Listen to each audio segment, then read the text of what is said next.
का म्हटलं? हे अध्यक्षपद म्हणजे एका संस्थेला संचालित करायचंय आणि आदिवासी भागातली मुलं शिकली पाहिजे, सवरली पाहिजे. ज्याला जगात जी राष्ट्र आज प्रगती पथावर गेली ना, ती अमेरिका असू द्या, रशिया असू द्या, चीन असू द्या, वगैरे वगैरे, ही सगळी राष्ट्र आणि त्यामध्ये भारत सुद्धा. याचं कारण शिक्षणाची चळवळ. जगात वादळ वारं निर्माण करण्याची ताकद शिक्षणाने प्राप्त होते. आणि म्हणून आता मॅट्रिक झालं की खूप झालं असं नाही.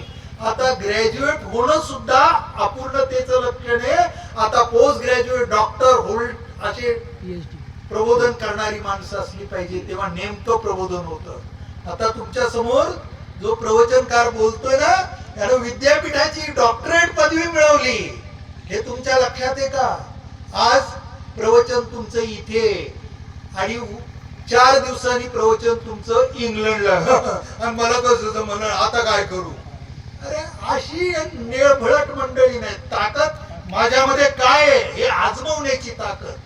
आणि म्हणून मला एक विवेकानंदांचं वाक्य आठवतंय आणि ते यांच्या बाबतीत बरोबर लागू पडतंय. महात्मा, ठीक आहे नाही, बहुनाम जन्मनांते ज्ञानवानवान प्रपद्यते वासुदेव सर्वमिती स महात्मा सुदुर्लभा. नुसतं दुर्लभ म्हटलेलं नाही, सुदुर्लभा. असा माणूस रोज जन्माला येत नाही. रोज तर किती लोकसंख्या वाढते हे तुम्हाला माहितीये. रोज जन्माला येत नाही. काळाच्या आणि स्थळाच्या अंतराने तो जन्माला येतो. प्रत्येक गावात जन्माला येत नाही. अनेक काळानंतर म्हणजे काळाचं आणि स्थळाचं अंतर जाऊ द्यावं लागतं, तेव्हा असा महात्मा जन्माला येतो.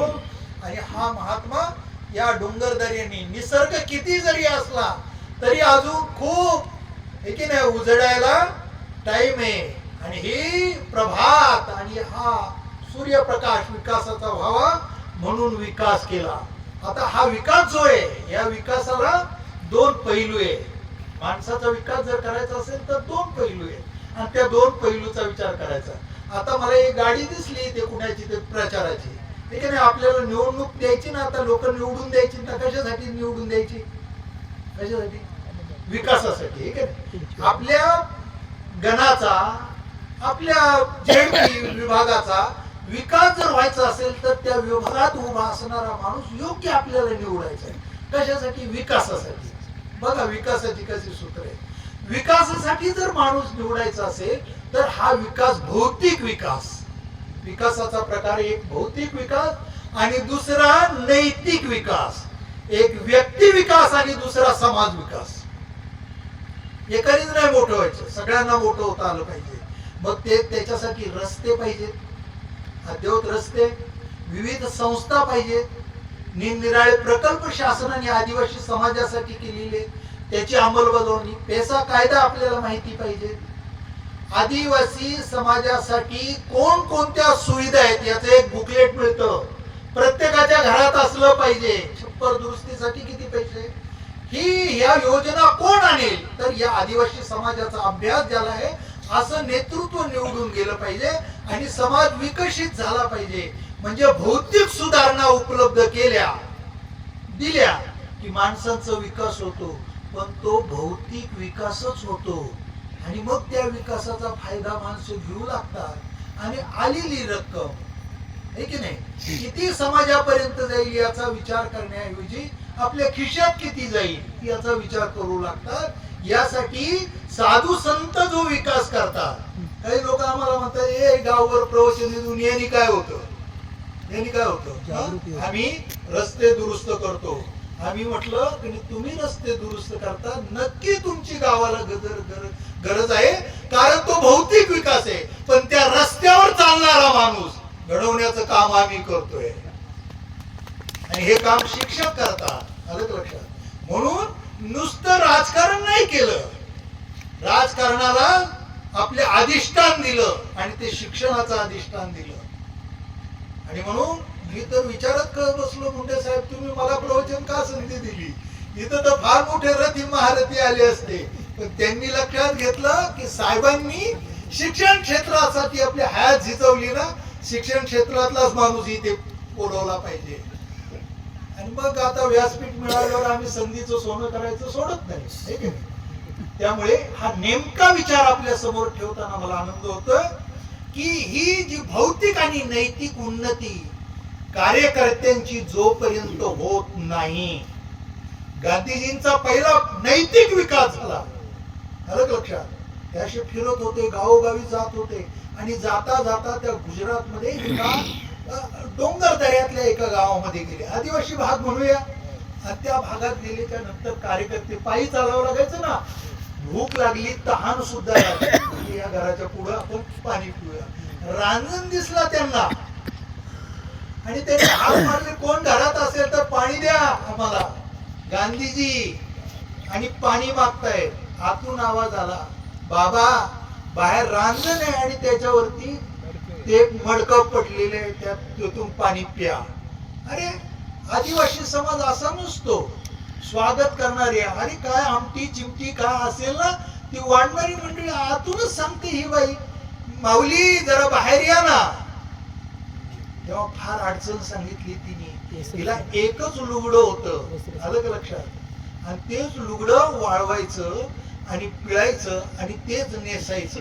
आता ते वाळेपर्यंत जरा ओले, त्याचं जर हडकण्याच्यासाठी तरी घरातच थांबणं गरजेचं होतं ना. तिचं स्नान झालेलं होतं आणि ते पातळ वाळल्याशिवाय तिला बाहेर येता येणार नव्हते. आणि मग तिथल्या कार्यकर्त्यांनी सांगितलं, इतकं दैन्य आणि दारिद्र्य आहे.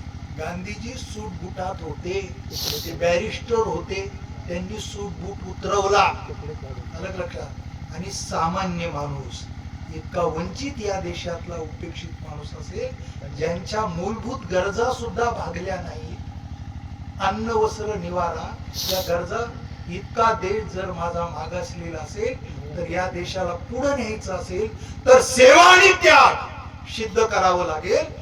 आपला कोट अंगातला काढून ठेवला आणि हे उपरणं आहे ना, असं एक उपरणं नेसूसाठी आणि एक खांद्यावर पांघरण्यासाठी. अरे तो राष्ट्रपिता होतो, त्यांचा त्याग पहा. कुणाच्या त्यागानं देश आमच्या हातात दिलाय आणि कोणत्या जाणीवीने आम्ही काम करतोय. म्हणून खऱ्या अर्थानं बगाड साहेबांना जर श्रद्धांजली जर व्हायची असेल तर त्यांनी या समाजासाठी आयुष्याचा क्षण समर्पित केलेला आहे. त्यातलं काहीतरी मला घेता येईल का आणि त्यांचा आदर्श मला माझ्या जीवनात उतरवता येईल का, हा निश्चय आणि निर्धार तुमच्यामध्ये जोपर्यंत येत नाही तोपर्यंत तुमच्या आमच्या इथे येण्याला आणि उपस्थित राहण्याला अर्थ नाही. तुमचं आमचं दुःख दूर जावं याच्यासाठी त्यांनी जर खस्ता केल्या असतील तर त्याच्यासाठी आपण सुद्धा प्रयत्न केला पाहिजे. आणि आपली आणि म्हणून उघडिले दार माझे, दार आतलं उघडलं पाहिजे. उघडिले दार माझे मानवानो आत या रे. हा महात्म्याचा दृष्टिकोन आता गीतेच्या श्लोकात मी सांगितला. काय होता दृष्टिकोन माहितीये? समहात्मा सुदुर्लभा. पण कसा? ईश्वर सर्व भूताना. त्यांचा देव चार भिंतींनी मर्यादित असणाऱ्या मंदिरात नाही. आणि राजकारत्यांचे देव असे देवालयात नसतात, मंदिरात नसतात, कुठं असतात? समाजात असतात. हे समोर बसलेले आहेत ना, निरनिराळे ड्रेस, निरनिराळे भाषा, निरनिराळी संस्कृती जगणारा हा समाज आहे ना, हा आपला देव आहे. हा विचार काही अलीकडचा नाही, हा विचार प्राचीन आहे. या विचाराला अंगीकारलेले सगळे भारतीय स्वातंत्र्य सेनानी या विचाराचे होते. आणि त्यांच्या कसोटीला वाहूनच कृष्णराव मुंड्यांसारखी मंडळी, एक कर्तबगार आमदार या समाजाने निवडून द्यावा, ही विलक्षणता आहे. त्यांचे आदर्श यांच्या समोर होते. आणि आपल्याला वाटतं की काय, पण आतमध्ये यांच्या खूप काही होतं. आणि त्याचं प्रगट रूप म्हणजे त्यांचं कार्यकर्तृत्व होतं. या कार्यकर्तृत्वाचा आलेख आपण जर आपल्या जीवनात रेखाटायचं जर असेल तर आपण वस्तुनिष्ठ, व्यक्तिनिष्ठ नाही, वस्तुनिष्ठ जीवन जगायला पाहिजे. आणि थोर महात्मे होऊन गेले, चरित्र त्यांची पहा जरा आणि द्या ठेवू. नाही, चरित्र त्यांची पहा जरा, त्यांच्या समान व्हावे आपण. ठीक आहे? छत्रपती नाही होता येत ना, छत्रपतींचा मावळा तर होता येईल की नाही? आता एवढी योग्यता नसेल तर एखाद्या ग्लासभर पाण्यात जीव दिलेला बरा ठरेल. नाही जाणार नाही ना, त्याची काळजी आहे आम्हाला, म्हणून ग्लासभरच उल्लेख केला. तर सांगायचं होतं, कारण आपण अशी विनाशाची भाषा बोलू नये नाही का कीर्तनकारांनी. पण कधी अशी पोटतिडी जीव घेते की काय जिवंत प्रेतासारखं वावरायचं. भूत पाहिलं ना ते बी फिरतं की नाही, अशी प्रेतासारखी जिवंत मरगळ, काही चेहऱ्या उत्साह नाही, काही समाजाचं चिंतन नाही, घराचंही नाही, 24 तास प्यान पडा. असे जर जीवन असेल तर मानवी जीवनात काय आहे रे. पुरुषार्थ करायचं असेल, नाही मला छत्रपती होत आहे, त्यांचा बावळा होईल, त्यांचा जय जयकार करेल, त्यांचा निर्धार करेल. नाही मला शिक्षण संस्थेचं अध्यक्षपद होता आलं, त्या शिक्षण संस्थेत शिकता येईल का नाही, एवढा तरी विद्यार्थ्यांनी निर्णय करावा की नाही, त्याच्यात शिकता येईल की नाही, कोणत्या संस्थेत मी शिकलो हे तर सांगता येईल की नाही. असा दृष्टिकोन जेव्हा येईल त्याच वेळेला खऱ्या अर्थाने त्यांना ही श्रद्धांजली ठरेल. फार मान्यवरांची उपस्थिती होते. मी सगळ्या या आदिवासी समाजाच्या वतीनं तुम्हाला वंदना करतो, तुमचं स्वागत करतो. आणि तुमच्यामध्ये मी माझी वेळ संपूर्ण पुढे 5-6 मिनिटं मी घेतलेली आहे, त्याबद्दल क्षमा याचना करतो आणि अधिक न बोलता याच ठिकाणी थांबतो. हरिओम तसत. पुंडलिका वरदा हरी विठ्ठल श्री ज्ञानदेव तुकाराम पंढरीनाथ भगवान की जय. मौली ज्ञानेश्वर महाराज की जय. जगद्गुरु संत तुकाराम महाराज, छत्रपती शिवाजी महाराज की जय.